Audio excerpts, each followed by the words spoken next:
जय श्री राम मेरे सभी प्यारे साथियों को स्वागत है आप सभी का मेरे YouTube चैनल आदि सर की मैथ्स में। मेरा नाम है आदित्य पारिक और आज की क्लास में हम चर्चा करने वाले हैं क्लास 8 की मैथ्स को किस तरीके से कवर करें 30 डेज़ में। मैं आपको स्टडी प्लान बताने वाला हूं कि किस तरीके से 30 डेज़ के अंदर पूरी की पूरी मैथ्स को कवर किया जाए, कितना घंटे मैथ्स पढ़ा जाए, कितनी देर तक कौन सा चैप्टर पढ़ा जाए, सभी मैं आपको बताऊँगा। तो ध्यान से पूरी वीडियो को देखना। अगर आपको मैथ्स के अंदर 100 आउट ऑफ 100 मार्क्स लेके आने हैं तो वीडियो के एंड तक बने रहना और वीडियो के अंदर बताई हुई सारी बातों को ब्लाइंडली फॉलो करना। आपको जितनी देर मैथ्स पढ़ने के लिए बोला जाए आज की क्लास में उतना मैथ्स पढ़ना है आपको, और जिस तरीके से बोला जाए उस तरीके से पढ़ना है, तभी आपके पूरे में से पूरे मार्क्स आएंगे। तो आप याद रहे सारी बातों को ध्यान से सुनना और पूरी चीज़ों को फॉलो करना। देखो ध्यान से, आपको सबसे पहले पढ़ना है चैप्टर नंबर 1। चैप्टर नंबर 1 जिसका क्या नाम है, चैप्टर नंबर 1 का नाम है रेशनल नंबर। ध्यान से देखना भाई, चैप्टर नंबर 1 का नाम है रेशनल नंबर। रेशनल नंबर में आपको किस किस टाइप के क्वेश्चंस दिखाई देंगे। रेशनल नंबर में जिस भी टाइप के क्वेश्चन दिखाई दे, आपको क्या होता है, फ्रैक्शन को प्लस करना है, माइनस करना है, मल्टीप्लाई करना है, डिवाइड करना है। उसके बाद आपको प्रॉपर्टीज दी हुई है, एसोसिएटिव प्रॉपर्टी क्या होती है, कम्यूटेटिव प्रॉपर्टी क्या होती है, डिस्ट्रीब्यूटिव प्रॉपर्टी क्या होती है, और इनको किस तरीके से लगाया जाता है, किस किस पे फॉलो होती है, किस किस पर नहीं होती, इन सब चीज़ों के बारे में सीखना है। अगर आपको ये सब कवर करना है तो कम से कम आप ये मानो कि आप 2 दिन में इसको आराम से कवर कर सकते हो। अब ध्यान देना, 2 दिन के अंदर कवर कर सकते हो, इसका मतलब क्या ये है कि सर हम 2 दिन तक मैथ्स ही पढ़ते रहेंगे और कोई सब्जेक्ट ही नहीं पढ़ेंगे? तो देखो भाई, कितनी देर तक मैथ्स आपको पढ़ना है। आपको डेली जो मैथ्स पढ़ना है, ये जो मैं बता रहा हूँ, आपको 1.5 घंटे मैथ्स पढ़ना है, 1 घंटे 30 मिनट, 1.5 घंटे मैथ्स पढ़ना है। 1.5 घंटे मैथ्स पढ़ने का मतलब ये है, इसको 2 भागों में ब्रेक कर लो, 45 मिनट्स। 45 मिनट्स तो आपको क्या करना है, अंडरस्टैंड करना है, सवाल को समझना है कि कौन सा सवाल किस तरीके से हो रहा है। कि 2 फ्रैक्शन के बीच में प्लस आता है तो अपन एलसीएम लेते हैं, तो एलसीएम किस किस टाइप से लेते हैं वो सीखना है। उसके बाद कम्यूटेटिव प्रॉपर्टी याद करनी है। तो 45 मिनट तो आपको क्या करना है, अंडरस्टैंड करना है। और फिर क्या करना है, 45 मिनट आपको प्रैक्टिस करनी है। 45 मिनट आपको प्रैक्टिस करनी है, ठीक है। 45 मिनट तो आपको अंडरस्टैंड करना है, सवाल को समझना है कि किस किस टाइप के सवाल है, टाइप वाइज सवाल को समझना है। उसके बाद बाकी के 45 मिनट आप क्या करोगे, प्रैक्टिस करोगे। 45 मिनट और 45 मिनट 90 मिनट, 1.5 घंटे आपकी पढ़ाई हो गई। इससे ज़्यादा आपको बिल्कुल नहीं देना। अगर आप ये चाहते हो कि सर हम ये तो हमारे बहुत ज़्यादा हो जाएगा, कोई दिक्कत नहीं है, क्योंकि देखो हर तरह का स्टूडेंट होता है, तो आप इसको कवर कर सकते हो 1 घंटा 15 मिनट बस, लेकिन इससे कम नहीं। ऐसा नहीं है कि सर हम तो ओवर स्मार्ट है, हम तो आधे घंटे में कवर कर लेंगे, नहीं, ऐसा आपको नहीं करना है। ओवर कॉन्फिडेंस आपकी सबसे बड़ी गलती होगी अगर आप ऐसा करते हो। तो आपको 1.5 घंटे मैथ्स पढ़ना है, 45 मिनट अंडरस्टैंड करना है और 45 मिनट प्रैक्टिस करनी है। हाँ, अगर आपको बहुत अच्छे से क्वेश्चन समझ में आ रहे हैं, आई मीन आपकी प्रैक्टिस अच्छी है, तो आप इसको क्या कर सकते हो, इसको कम, लेकिन प्रैक्टिस कम नहीं करोगे। प्रैक्टिस तो इतनी करनी ही पड़ेगी। आप प्रैक्टिस अच्छे से करो तभी बेनिफिट है। हाँ, ये हो सकता है कि सर 2 डेज की जगह हमारा 1 दिन में ये पूरा का पूरा चैप्टर हो गया, ये पॉसिबल है, आप इतना मान सकते हो। बट आपको क्या करना है, डेली के डेली 1.5 घंटे मैथ्स पढ़नी है। आई होप आपको बात समझ में आ गई होगी। अब हम बढ़ते हैं देखो चैप्टर की तरफ। चैप्टर नंबर 1 था आपका रेशनल नंबर, जिसको आप 2 दिन में कवर करोगे। 2 दिन में कवर करने का मतलब डेली के डेली आपको मैथ्स कितने घंटे पढ़नी है, 1.5 घंटे पढ़नी है। 2 दिन में इसको आप आराम से कवर कर सकते हो, कोई बड़ी बात नहीं है। फिर आता है आपका चैप्टर नंबर 2। चैप्टर नंबर 2 है आपका लीनियर इक्वेशन। लीनियर इक्वेशन के अंदर आपको क्या सीखना है, लीनियर इक्वेशन के अंदर आपको लीनियर इक्वेशन सोल्व कैसे करी जाती है, लीनियर इक्वेशन में वेरिएबल की वैल्यू किस तरीके से निकाली जाती है। उसके बाद आपको एक चेक करने वाले क्वेश्चन आते हैं, तो वो भी देखने हैं आपको। तो चेक करने वाले क्वेश्चन, इसको अगर आप करोगे तो आप मान के चलो कि 2 दिन में आप इसको पूरा का पूरा कवर कर सकते हो।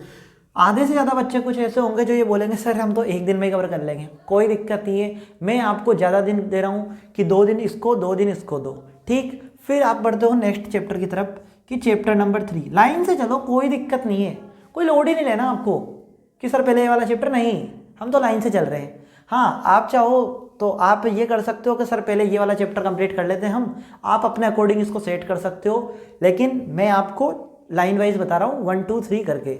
चैप्टर नंबर 3 है भाई क्वाड्रिलेटरल वाला, है ना, अंडरस्टैंडिंग क्वाड्रिलेटरल। तो क्वाड्रिलेटरल की अगर बात करें तो क्वाड्रिलेटरल वाले चैप्टर में आपके बहुत सारे एंगल है, करेस्पॉन्डिंग एंगल होते हैं, और उसके बाद क्वाड्रिलेटरल के अंदर आपके बहुत सारे टाइप भी है, रोम्बस है, इन सब के आपको क्वेश्चंस करने हैं। तो आप ये मान के चलो कम से कम 3 डेज दे सकते हो आप। 3 डेज सफिशिएंट है। ऐसा हो सकता है किसी में आप 1 डे कम कर दो, किसी में ज़्यादा कर दो, ऐसा आप कर सकते हो आपके अकॉर्डिंग, लेकिन मेरे अकॉर्डिंग 3 डेज बहुत ज़्यादा सफिशिएंट है। फिर आता है चैप्टर नंबर 4। चैप्टर नंबर 4 है डाटा हैंडलिंग। डाटा हैंडलिंग इसके अंदर क्या है? डाटा हैंडलिंग के अंदर एक तो प्रोबेबिलिटी है, और दूसरा क्या है, पाई चार्ट वाले क्वेश्चन है जो थोड़े इंपॉर्टेंट है। तो इसको भी आप कम से कम 2 दिन दो, बहुत है, 2 दिन दोगे आराम से हो जाएगा। चैप्टर नंबर 5 का नाम है, चैप्टर नंबर 5 क्या है आपका? चैप्टर नंबर 5 था आपका स्क्वायर रूट वाला, है ना, स्क्वायर एंड स्क्वायर रूट। तो मैं यहाँ ओनली स्क्वायर रूट लिख देता हूँ। स्क्वायर रूट वाला चैप्टर आधे से ज़्यादा बच्चे कहेंगे सर 1 दिन में सब फिनिश कर लेंगे हम, लेकिन फिर भी मैं आपसे बोल रहा हूँ कि 2 डेज दो आप। उसके बाद चैप्टर नंबर 6, आप जब इसको 2 दिन दे दोगे ना, तो उसके बाद आपको ये वाला जो चैप्टर है क्यूब रूट, इसके अंदर आप 1 ही दिन में कर सकते हो, क्योंकि प्राइम फैक्टराइजेशन मेथड आता है। पूरा का पूरा प्राइम फैक्टराइजेशन मेथड आप स्क्वायर रूट वाले में कवर कर लोगे। बस यहाँ 2 के पेयर बनाने और यहाँ 3 के पेयर बनाने, इससे ज़्यादा इसके अंदर कुछ भी नहीं है।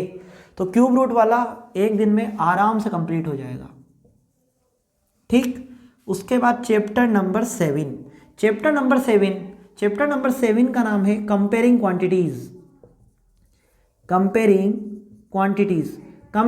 क्वांटिटीज को अगर आप पढ़ोगे तो आराम से 1 दिन में कवर कर सकते हो, 1 दिन में। क्यों? क्योंकि कंपेयरिंग क्वांटिटीज के अंदर एक तो आपको सीआई का फॉर्मूला याद रखना है, और दूसरा आपको ये याद रखना है प्रॉफिट परसेंट क्या होता है, लॉस परसेंट क्या होता है। ये सारे के सारे फॉर्मूले, 2-3 फॉर्मूले हैं, उन पर बेस्ड है पूरा का पूरा चैप्टर। तो आप चैप्टर नंबर 7 आराम से 1 दिन में कर सकते हो, कोई बड़ी बात नहीं है। आपको क्वेश्चंस देखने और समझने और प्रैक्टिस करनी है। फिर आता है आपके पास चैप्टर नंबर 8। चैप्टर नंबर 8 क्या है? एलजेब्रिक एक्सप्रेशन वाला जो चैप्टर है, एलजेब्रिक एक्सप्रेशन में क्या है, एक तो प्लस करना है, एक माइनस करना है। तो 1 दिन तो आप क्या करना, प्लस माइनस सीख लेना बहुत अच्छे से। दूसरे दिन आप क्या करना, मल्टीप्लाई सीख लेना। तो मल्टीप्लाई सीख लोगे तो आपका चैप्टर नंबर हो जाएगा। 2 दिन आप इसको दो, आराम से सफिशिएंट है। 1 दिन तो प्लस माइनस करना सीख लेना, और दूसरे दिन मल्टीप्लाई करना सीख लेना। फिर आता है चैप्टर नंबर 9, जिसका नाम है मेंसुरेशन। देखो भाई, चैप्टर नंबर 9 मेंसुरेशन बहुत अच्छा चैप्टर है, और यही चैप्टर है जो बहुत ज़्यादा इंपॉर्टेंट है। चैप्टर नंबर 9 मेंसुरेशन, इसके अंदर आपको क्या करना है, फॉर्मूले याद करने हैं कि रोम्बस का फॉर्मूला क्या होता है, रोम्बस का एरिया। उसके बाद आपको सिलेंडर का वॉल्यूम फाइंड करना है कि सिलेंडर का वॉल्यूम का एरिया क्या होता है। ये सारे के सारे तो आप इसको आराम से 3 दिन दो। जो चैप्टर थोड़ा सा ऐसा लगता है ना, उसको आराम से दिन दो ना, क्या दिक्कत है। चैप्टर नंबर 9 मेंसुरेशन को आप 3 दिन दे सकते हो। उसके बाद चैप्टर नंबर 10 एक्सपोनेंट, सिंपल सा चैप्टर है। अगर आपने ट्यूशन करे होंगे आपको पता होगा, फिर भी मैं आपसे बोल रहा हूँ इसको 1 दिन नहीं 2 दिन दो, बहुत है 2 दिन। उसके बाद आता है चैप्टर नंबर 11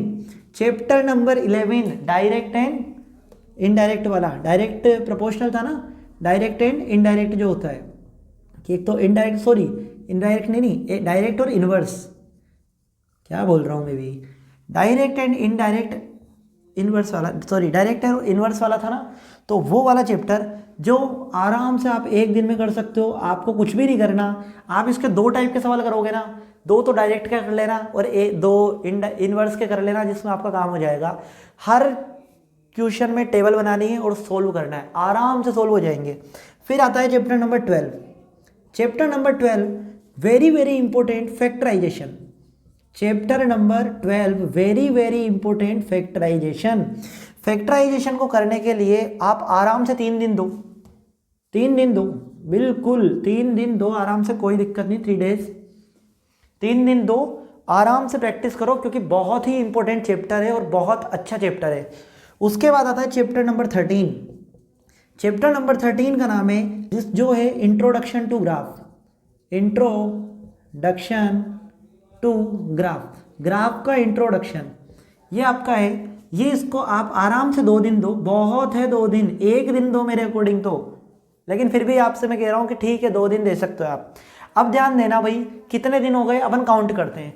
2 डेज, 2 और 2 4, 4 और 3 7, 7 और 2 9, 9 2 11 और एक 12 और एक 13, 13 और 2 15, 15 और 3 18, 18 और 2 20, 20 और ये 1 21, 21 और 3 24, 24 और 2 26, 26 डेज हुए हैं आपके टोटल आपके 26 डेज हुए हैं, जिसके अंदर पूरी की पूरी मैथ्स हो गई है। मैंने तो फिर भी 30 डेज बोला। देखो मैंने 30 डेज इसलिए बोला है, कभी कभी एक आध दिन का गैप आ जाता है, हो सकता है कि फैक्टराइजेशन किसी का थोड़ा वीक हो तो 3 की जगह उसको 2 डेज मतलब 4 डेज लग जाए या 5 डेज लग जाए, किसी का मेंस्ट्रुएशन कमज़ोर हो तो आप उसमें टाइम लग जाए। तो आप ये मान के चलो कि 26 की जगह हमें 30 डेज लग रहे हैं, लेकिन 30 डेज आपको 1.5 घंटे पढ़ाई करनी है। ऐसा नहीं है कि हम कुछ भी कर रहे हैं, 30 डेज 1.5 घंटे पढ़ाई करनी ही करनी है। अपने आप से एक वादा कर लेना कि मेरे को अगर अपनी मैथ्स के अंदर पूरे में से पूरे मार्क्स चाहिए तो 1.5 घंटे डेली पढ़ाई करनी है। वो भी इस तरीके से कि 45 मिनट तो मेरे को क्या करना है, अंडरस्टैंडिंग करनी है, सवाल को समझना है किस तरीके से हो रहा है, कौन सा फॉर्मूला लग रहा है, और 45 मिनट क्या करना है, प्रैक्टिस करना है। आप चाहो तो इसमें टाइम कम कर सकते हो, लेकिन इसमें टाइम कम नहीं करोगे। 45 मिनट आपको प्रैक्टिस करनी है, ये बात याद रखना। अब आपको क्या करना है, 30 डेज़ के अंदर आपको पूरी मैथ्स कंप्लीट हो जाएगी। एक बहुत ही अच्छी फीलिंग आएगी आपको कि मेरी पूरी की पूरी मैथ्स की बुक कंप्लीट कर ली है मैंने। आपको बहुत अच्छी फीलिंग आएगी, अच्छी वाइब आएगी। उसके बाद क्या करना है, अब मन करेगा, मतलब मन कहेगा आपका कि सर डेली 1.5 घंटे मैथ्स पढ़नी है, अब तो बुक हुई, अब नहीं पढ़ना मैथ्स, अब 1.5 घंटे मैथ्स नहीं पढ़ना। आपको क्या करना है, कल से ही ये स्टार्ट करना, कल से ही स्टार्ट करना, और हो सके तो आज से ही स्टार्ट करना। इस प्लान को आप स्टार्ट कर दो और आप 30 डेज के अंदर पूरी बुक कवर कर लो। उसके बाद 1.5 घंटे मैथ्स बिल्कुल भी नहीं पढ़ना। इतना टाइम मैथ्स को नहीं देना, क्योंकि इतना टाइम दे दिया ना, 1 महीना दे दिया, बहुत है। अब आपको क्या करना है, सिर्फ और सिर्फ 30 मिनट मैथ्स पढ़नी है, सिर्फ और सिर्फ 30 मिनट। 30 मिनट से ज़्यादा मैथ्स पढ़नी ही नहीं है। लेकिन पढ़नी किस तरीके से, ध्यान से मेरी बात सुनो। 30 मिनट मैथ्स पढ़नी है, कैसे पढ़नी है, बुक ली आपने, बुक का चैप्टर खोला, कोई सा भी जो बनाया आपका वो चैप्टर खोल लिया, कि चैप्टर खोल लिया आपने 12 फैक्टराइजेशन, सवाल करने लगे, 5-7 सवाल कर लिए। फिर चैप्टर नंबर 9 मेंस्ट्रुएशन, 5-7 सवाल कर लिए। फिर चैप्टर नंबर 10 जो भी आपका आ रहा है वो खोल लो। कम से कम आपको 20 से 25 क्वेश्चन करने हैं डेली के। 30 मिनट मैथ्स पढ़नी है, या फिर एक काम करो, 30 मिनट में जितने क्वेश्चन कर सकते हो ना उतने कर लो। या तो टाइम लगा लो कि भाई अपन इतनी बजे से पढ़ने बैठ गए, 30 मिनट बाद उठेंगे, तब तक न पानी पीना न वॉशरूम जाना, कुछ भी नहीं करना, आपको सिर्फ पढ़ना है। 30 मिनट मैथ्स की प्रैक्टिस करो धमाधम, जितने क्वेश्चन कर पाओ। कोई 10 कर पा रहा है, कोई 20 कर पा रहा है, कोई 30 कर पा रहा है, करो। या तो इस तरीके से करो, या फिर डेली के 20 से 25 क्वेश्चन करो। टाइम मत देखो, दोनों में से आप जितने जो कर सकते हो ना वो करो। मेरे अकॉर्डिंग तो एक काम करो, 30 मिनट पढ़ो, क्योंकि क्या लोड नहीं आना चाहिए ज़िंदगी में लोड नहीं लेना चाहिए फोकट, कि हम इतना पढ़ लिए ना कि साला 1.5 घंटा पढ़े थे बस, अब ज्ञान नहीं लगाना। अब डेली सिर्फ 30 मिनट पढ़ो, जितने क्वेश्चन होए उतने कर लो, बस चैप्टर मत देखो। कभी फैक्टराइजेशन कर लिया, कभी मेंस्ट्रुएशन कर लिया, कभी कौन सा कर लिया। इस तरीके से अगर आप पढ़ाई करोगे तो आप 100% पूरे के पूरे स्कोर करोगे मार्क्स। आपका बहुत अच्छा पेपर जाएगा और एक अच्छी वाइब आएगी। तो इस तरीके से प्लान था आपका। 30 डेज़ के अंदर पूरा का पूरा 8th का सिलेबस कंप्लीट हो गया, और आपको एक बहुत अच्छा फीलिंग आएगी कि भाई मैंने पूरा का पूरा सिलेबस कंप्लीट कर लिया, अब मेरे बहुत अच्छे मार्क्स आएंगे, आपके मार्क्स इंक्रीज हो जाएंगे, और आपकी जो मैथ्स की प्रॉब्लम है ना वो आपसे दूर हो जाएगी। आई होप आपको जितनी भी बातें मैंने बताई इस वीडियो के अंदर पूरी समझ में आई होगी। अगर आपको स्टडी प्लान अच्छा लगा है तो प्लीज़ स्टडी प्लान को फॉलो करना और पूरे में से पूरे मार्क्स लेके आना। अगर आपको ये वीडियो अच्छी लगी, स्टडी प्लान अच्छा लगा हो, तो वीडियो को लाइक करें और चैनल को सब्सक्राइब करना ना भूलें। Thank you guys.